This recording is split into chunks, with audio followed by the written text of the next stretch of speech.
line up on Chicago, though? Well, we're going in. I didn't say when. We're going in. When you lose, look, I have an obligation. This isn't a political thing. I have an obligation. Chicago is a hellhole right now. Baltimore is a hellhole right now. Parts of Los Angeles are terrible.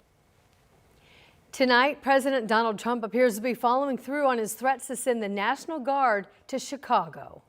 It's not just there. The president also threatened federal intervention, as you just heard, in Baltimore. And it follows his previous decisions to place the Guard in cities like LA and Washington, D.C. to help when it comes to immigration enforcement as well as crime. In the recent days, the president has threatened the city of Chicago with sending in the National Guard when it comes to crime and also enforcing federal immigration laws. ICE. And that's why we sent our Rich Nye to Chicago today. And Rich, what are the people that you have talked to in Chicago saying about this plan? Well, Felicia and Anne Marie, people here in Chicago, most of them were not very willing to speak to us, at least on camera, about this issue. I'm standing in Grant Park tonight. We're not far from the museums and Soldier Field. We came here this afternoon expecting and anticipating an announcement from President Trump that he would be sending National Guard troops to Chicago to enhance safety and reduce crime, just like what has happened in the nation's capital, Washington, D.C. Some people told us off camera they don't think this move is necessary, they don't want it. President Trump's pledge that the National Guard is coming to Chicago now comes after a violent weekend in the Windy City. Chicago police say at least 8 people were killed, another 58 injured in shootings across the city during the Labor Day weekend. Some people welcome troops coming to Chicago. I think it's okay. I think it's needed. I don't think it's needed where you guys are right now, obviously, where all the tourists are, where all the police are. But far south side, some of the west side could really use it. I don't know why there's not a lot of police there already. Maybe because they're here to protect tourism, so it might help.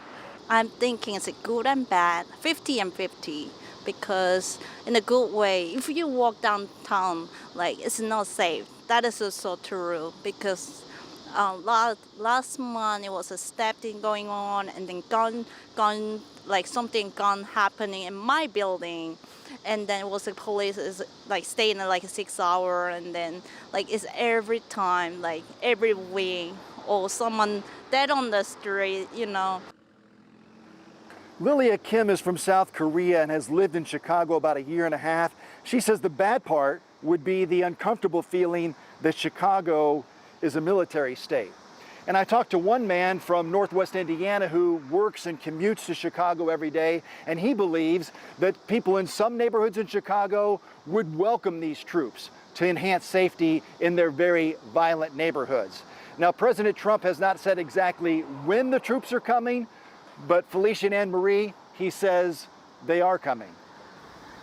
All right, Rich reporting live. Felicia, that's your hometown. You know how divided Chicago is. One place certainly is not like the other. No, it certainly isn't, and the different communities have different needs, which is kind of a rough take when you hear about something, a major move like this. You're like, well, how's that going to work everywhere and serve the needs of everyone? Yes. Lots of questions with that one. Yeah, not one size fits all for sure. Thank you, Rich, reporting live.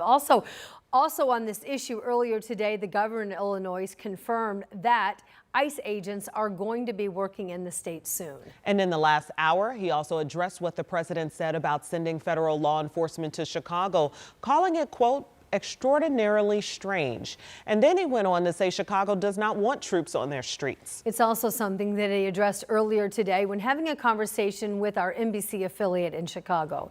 Take a listen. But troops on the ground, that doesn't work. It's a very temporary solution that will, when the troops go away, crime will return. So I'm very concerned about the president thinking that troops on the ground somehow is okay. Now, the governor also went on to say earlier this afternoon that he's been led to believe the Texas National Guard is preparing to be deployed to Chicago soon.